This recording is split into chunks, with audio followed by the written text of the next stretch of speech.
Join James and Teresa Merritt in beautiful Pigeon Forge, Tennessee, November 28th through December 1st for the 7th Annual Mountaintop Conference. Enjoy 4 powerful teaching sessions with your host, Dr. James Merritt, music and comedy with the Kingdom Heirs, a spectacular Christmas show at the Smoky Mountain Opry, even a fun-filled day at Dollywood. Don't miss this year's Mountaintop Conference with James and Teresa Merritt, November 28th through December 1st. Call 800-523-3919 or visit mountaintopconference.com.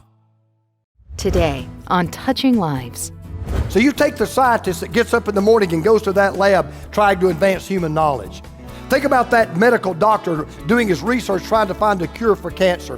Think about that diplomat working overtime trying to make peace in the Middle East. Think about those soldiers, and God bless them, but think about those soldiers out there sacrificing their lives to protect us and to keep us free. Solomon comes along and says, hey, if there is no God, it means nothing. Teaching people everywhere who Jesus is and why they need him. This is Touching Lives with James Merritt. You know, prior to its invention, a telephone was only used for one purpose, and that was communication. You made a call, you got a call. But then the smartphone came along, and the smartphone calls it smart. That's why it's called a smartphone. I mean, everything has changed. It's amazing. You know, that little piece of plastic and metal that many of us brought with us today, you can use it for communication. You can use it to get information. You can even use it to get transportation. But one of the amazing things about this smartphone is you can use it for conversation. Now, I have a personal policy. I followed it all of my life. I don't ever travel with a woman alone. That's just a policy I have. If I go to another city and I'm being picked up, if there's a lady, this happened one time. They sent a lady to pick me up. I said, sorry, can't do that. I can't ride, it has nothing to do with you. I just have a policy. I don't get into a car with a woman alone. Well, I've had to make an exception because there's a lady that travels with me everywhere I take my smartphone. And you know her name, right? Her name is Siri. That's her name. Now, Siri is one of the most fascinating and one of the most interesting women I have ever met in my life. And I know, let me just stop. You're saying, wait a minute, Pastor, wait a minute. She's not a real woman. Oh, yeah, she's a real woman. You say, how do you know? Well, she doesn't claim to know everything, but she'll never admit she's wrong. She is a real woman. And she answers only the questions she wants to answer. What if you could ask Siri some really serious questions and know that she would give you a good answer? So I got to thinking about not just ordinary questions, but questions that people are really asking today. And so what we did was we decided we would do that, and that's why we're doing this little series that we're calling Let's Get Serious. It's kind of an experiment. We did a little unscientific survey. And we asked a group of people, if you could ask Siri a serious question and know you would get a serious answer, what question would it be? We're going to ask those questions, we're going to get the answers, but we're not going to get them from Siri. We're going to get them from something far more serious and really a better source. We're going to get them from the Bible. Now, the first question we're going to start out with was one that a lot of people are asking, and it has to do with the existence of God, but it's not what you think. We're now living in a day and an age when, by and large, people are not asking the question, is there a God? It really goes deeper than that. It really goes much, much, much further than that. Because there are many of you that here today, and you're probably thinking, well, I would think that's what you'd be asking, but they're not asking that question. I'm going to tell you why. Every survey I've ever read since I was a kid tells me that 96% of all Americans believe in God or some type of supreme being. They may not call it or him God, but 96% of all Americans believe in some type of a higher power. And I know that's probably a much higher percentage in the people I'm talking to today, or you probably would not be here. So the question we have found out that people are asking is not, is there a God? They're actually asking a different and a deeper question. This is the question people are asking today. If God exists, what difference does it make? Even if there is a God, people are asking, so what? I recently came across a blog. I don't know this guy, but it was very interesting. I came across this blog, and in this blog, this guy was telling the story of how he's got a friend who's a priest. And this priest had an atheist friend who came to him one day and said, I want to ask you a question. You know, I don't believe in God, but he said, I got to thinking, even if there is a God, can you tell me why it makes a difference? Why does it matter how I live my life if there is a God? Well, the priest, believe it or not, kind of struggled with this question. So he goes to this blogger who's a friend of his and said, hey, I got to ask this question. If there is a God, what difference does it make? How would you answer that question? Well, this blogger decided that he came up with this idea. He decided he was going to live 1 year of his life as if there were no God. He was just going to absolutely live every day as if there's no God, there's no supreme being, there's no higher power. Now, he didn't tell us in the blog how that kind of turned out for him, but when I read that blog, I said, hey, there is a man in the Bible who did the same thing he did. In fact, he probably did it longer than a year. There was a man in the Bible that started living his life as if there was no God at all. And he wrote an entire book in the Bible to tell us why there is a God, and not only why there is a God, but the difference that this God makes. So if you brought a copy of God's Word or a smartphone or an iPad, or yes, even an Android, okay, I want you to find the book of Ecclesiastes. Let me tell you where the book is. It's right after Psalms and Proverbs. So if you find Psalms and Proverbs, two big books, you'll come to the book of Ecclesiastes. Let me give kind of the backdrop of the story if you don't know anything about this book. This book was written by an ancient king. His name was Solomon, and the Bible portrays this man as the wisest man who ever lived. As a matter of fact, this is actually the last of 3 books Solomon wrote. Solomon actually wrote 3 books that are in the Bible. The first book he wrote was a book called the Song of Solomon. That's a book of romance. He wrote that when he was a young man, describing what real love was like between a man and his bride. But then when he got to middle age, he wrote a book about the realizations of life called Proverbs. And it's just practical, wise advice on how to live life, how to handle relationships, how to handle money, and so forth. But the book of Ecclesiastes is the one that fascinates me. He wrote this as an old man. And it's a book of regrets, because what he does in this book is he looks back on this period of his life when he basically ditched God, when he basically said, I'm going to live my life as if there is no God. And so he writes this book to tell us what he discovered and what he found. He's talking about this period of his life when he went off the rails by his own admission. And what he did was he literally put God in a box, sealed the box up, put the box in the basement, covered the box with bricks, and he said, I'm going to start living my life, and I'm going to start doing my life completely as if God didn't exist. And then he answers the question, so Solomon, how did that work out for you? How did that really go? What did you discover? So he writes this entire book, and he doesn't beat around the bush. He gets right to the point. He puts the key to the Ecclesiastes right at the very front door. This is what he discovered. Ecclesiastes 1 verse 1. The words of the teacher, son of David, king in Jerusalem. Meaningless. Meaningless, says the teacher. Utterly meaningless. Everything is meaningless. What do people gain from all their labors at which they toil under the sun? Now, just in case you missed the key at the front door, he puts it at the back door. And so he says the same thing in the last chapter of the book. He says this, meaningless, meaningless, says the teacher. Everything is meaningless. Now, you have to understand the Hebrew mindset and what the Hebrews thought and the way that Hebrews wrote. When we want to emphasize something, we have a punctuation mark that we use. It's called an exclamation point. So when you put an exclamation point at the end of a sentence, then that lets people know you're really emphasizing what you're saying. The Hebrews didn't have punctuation. They didn't have commas. They didn't have periods. They didn't have question marks. They didn't have exclamation points. The way they would emphasize something is by repetition.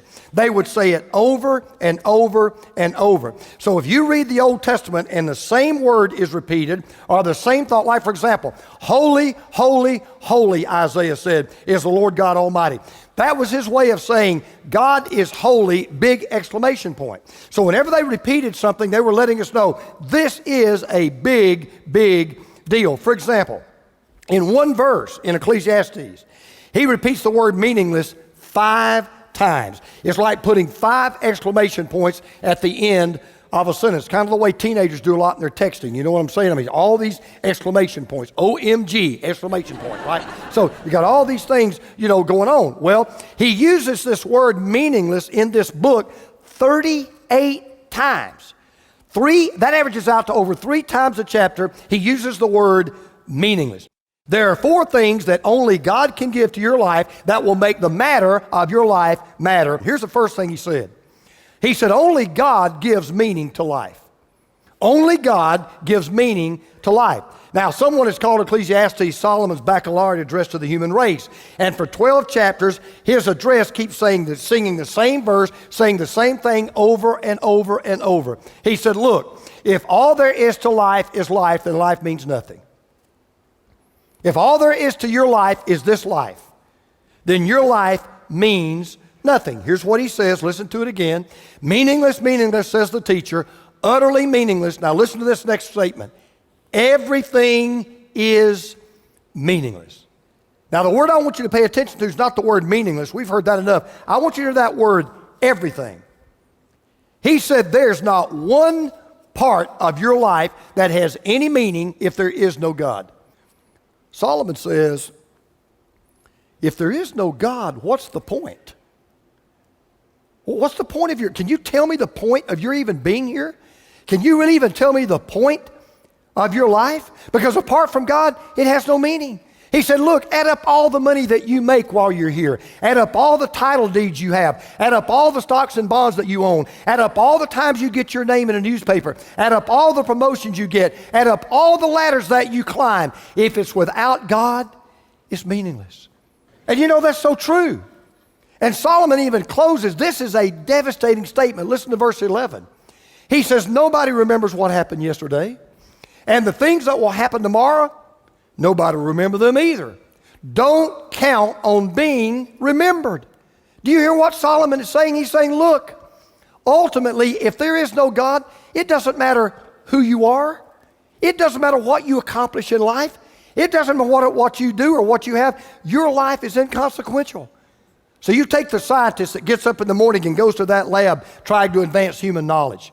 Think about that medical doctor doing his research trying to find a cure for cancer. Think about that diplomat working overtime trying to make peace in the Middle East. Think about those soldiers, and God bless them, but think about those soldiers out there sacrificing their lives to protect us and to keep us free. Solomon comes along and says, hey, if there is no God, it means nothing.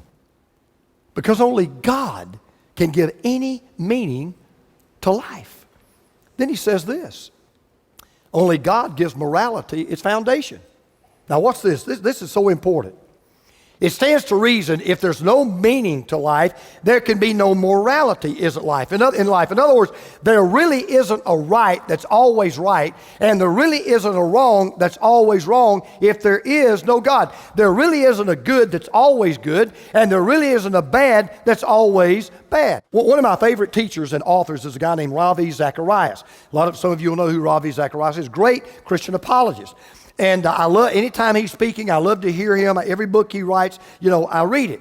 Well, in one of his books, he tells this story about how he was at the University of Nottingham, England. And he was talking about the existence of God and why he believed in the existence of God. And then when he gets through, he always lets people in the audience ask questions. So in this book, he tells this story about this exasperated student. And he was so upset with Zacharias, and he stood up and he started attacking God over this whole idea of evil and suffering. And the point that he was making was, how can you stand up there intelligently and tell us that there's a God in heaven with all this evil and all this suffering and all this pain that goes on in the world? And it's really kind of a humorous conversation because, as C.S. Lewis once said, there's nothing so self-defeating as a question that's not fully understood by the person that's asking it. And so this student starts out, he stands up, and he said, Dr. Zacharias, I have a question. He said, what's your question? Here is his question. He said, how can there possibly be a God with all the evil and suffering that exist in the world? Well, Ravi asked him if he would not mind if they could just kind of talk that issue through and let everybody hear the conversation. He agreed. So this is the conversation they had, beginning with a question from Zacharias. Now listen to this. Ravi says, so when you say there is such a thing as evil, are you not assuming that there is such a thing as good? And the student replies, of course. Ravi says, but when you assume that there is such a thing as good, Are you not all assuming that there's such a thing as a moral law on the basis of which to distinguish between good and evil? And then the hesitant reply came back. The student says, well, I suppose so. Ravi comes back and says, okay, if then there is a moral law, you must posit a moral lawgiver. But that is who you're trying to disprove and not prove. If there is no moral lawgiver, there is no moral law. If there is no moral law, there is no good. If there is no good, there is no evil. So I'm not sure what your question is. The student then classically responded, neither am I. Can you please tell me what I should be asking you? Now listen, because I know some of you right now, you're arguing with me. Let me tell you what I'm not saying. You don't have to believe in God, and there does not have to be a God for you to believe there's such a thing as right and wrong and good and evil. You don't need to believe in God, and there doesn't need to be a God for you to try to live according to what you think is right or wrong or what you think is good and evil. Here's the problem you've got. There is no rational basis to what's right and what's wrong and what's good and what's evil if there is no God.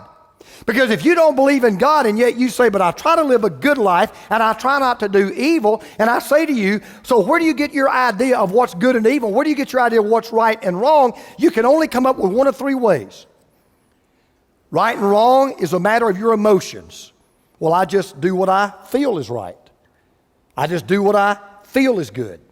And if I feel something is wrong or if I feel something is evil, then I don't do it.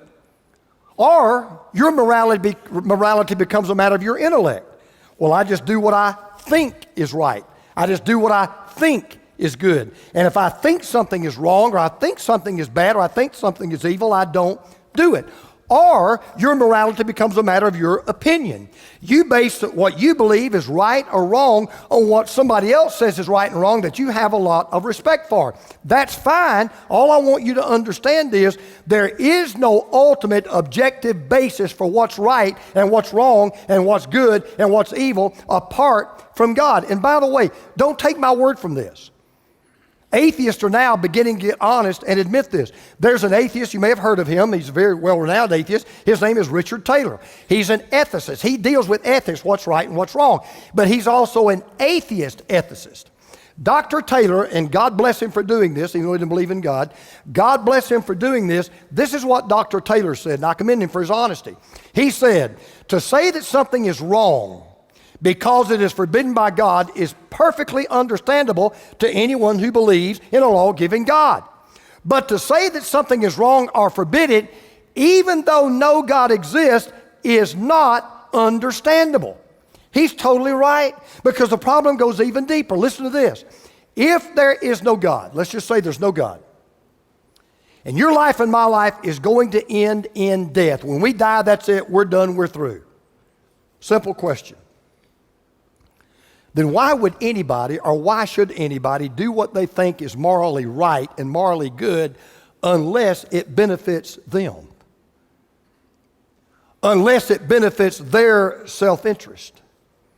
In other words, if all there is to life is this life, there's no God, there's no eternity, there's no afterlife, when you're dead, you're done, then the only way to live that makes any sense at all is you look out for you. It's every man for himself. Everybody's got to look out for themselves. Everybody's got to take care of themselves. You take care of you. So Solomon comes along and he says, look, only God can give meaning to your life. Number two, only God gives morality its basis. Now watch this. Third thing. He said only God gives a mandate for justice. Only God gives a mandate for justice. You know why? I want you to notice how Solomon closes this book, and he does it for a reason. This is the last thing he says in this book.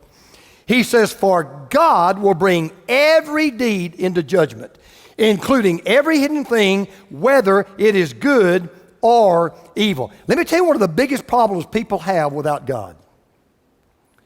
Without God, there is no justice for evil. Give you an example. Let's say there is no God.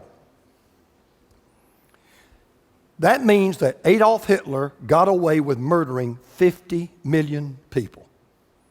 He said, oh, no, he didn't get away with it. He committed suicide. That's no punishment. We're going to die anyway. He just died early. Or one of the most famous unsolved murder mysteries in history. You've heard of it. How many of you ever heard of Jack the Ripper? Ever heard of Jack the Ripper? Okay, he's not your butcher down the street, okay? Tell me about Jack the Ripper. In 1888, there were 11 brutal murders committed in the Whitechapel district of London's East End. I've been there. 11 murders. He would rip them all from sternum almost to below their stomach. He would rip them apart. That's why they called him Jack the Ripper. Killed 11 prostitutes. Never been identified. Jack the Ripper was just a nickname. Never been identified. Nobody ever knew who Jack the Ripper was. Now, here's the real simple statement. Without God, Jack got away with it. Because see, here's the problem. Without God, it's not just that every unsolved murder goes unsolved. That ain't the problem. The problem is every unsolved murder goes unpunished. Because without God, there really is no ultimate justice. So without God, see, here's the point. One of two things is true. Either some people get away with some things or nobody gets away with anything. Newsflash. Nobody gets away with anything. In the end, nobody gets away with anything unless there is no God. Because without God, there may be justice for some, but unlike what we say here in America, there will never be liberty and justice for all. Now here's the last thing, real brief. I think it's the best one of all. Only God gives a message of hope. Only God gives a message of hope. See, I just would like to ask you this question. If there is no God, why is the word hope even in the English vocabulary? I mean, help me, Rhonda, I'm serious. Well, why is the word hope even in the vocabulary if there's no God? Because if there is no God, then one thing we all know, and that is, in the end, old age and disease and death have the final say to life. You can work out, you can suck steroids and eat wheat germ. But you're fighting a losing battle with aging and deterioration and disease and perhaps senility. And can you imagine coming to the end of your life, and who knows how it's going to end, in a hospital bed, in a nursing home, in an assisted living facility, maybe at home alone. I don't know how your life's going to end, but can you imagine that when you come to the end is the end, where nothing really matters? Where you're left saying at the end of your life, what difference did my life even make? And have the answer come back, not any whatsoever. There is no hope, absolutely none, apart from God. Now that's the bad news. This is my news. There is a God. There is a difference-making God. He's the God of the Bible. He came to earth in the person of His Son, Jesus Christ. He died on the cross that He might deliver us from evil. He came back from the dead that He might deliver us from death. And because of that, hope springs eternal.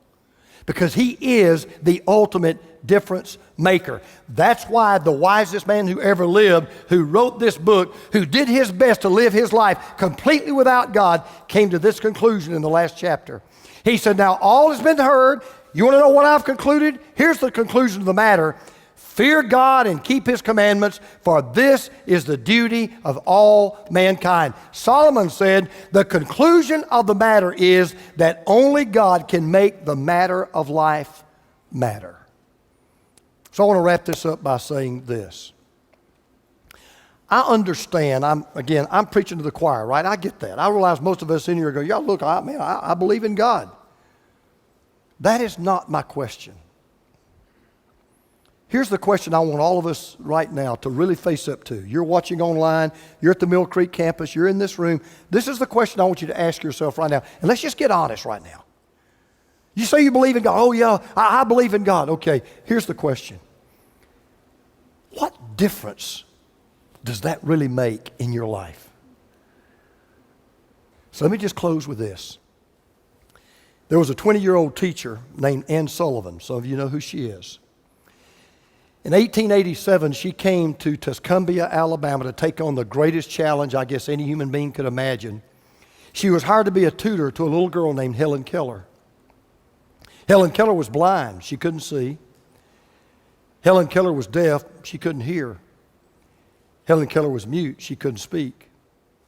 She had never had any communication whatsoever with any other human being. If you've never read the story, you ought to read the story. It's tremendous. It's a great story of perseverance and patience, of how this wonderful teacher took days and then weeks and then months and then years just trying to communicate one word to this little girl. And she tells in the book the story of how one day she poured water over her hands and then spelled out the word water for Helen Keller. And for the first time, Helen put a word, a concept, a physical feeling together with a word. And she tells the story of how it was a miracle to watch the communication that was finally planted in Helen Keller's heart. And for Helen Keller finally to realize, I'm not in a prison I can't get out of. I can't communicate with other people. I can't communicate with a world that's outside of me. I can't communicate with a world I can't see and a world that I can't hear and a world I cannot speak to, but I can communicate. But this is the part I want you to hear. This will be worth coming to church for. The day came when she finally got her to understand the concept and the spelling of a word, and the word was G-O-D.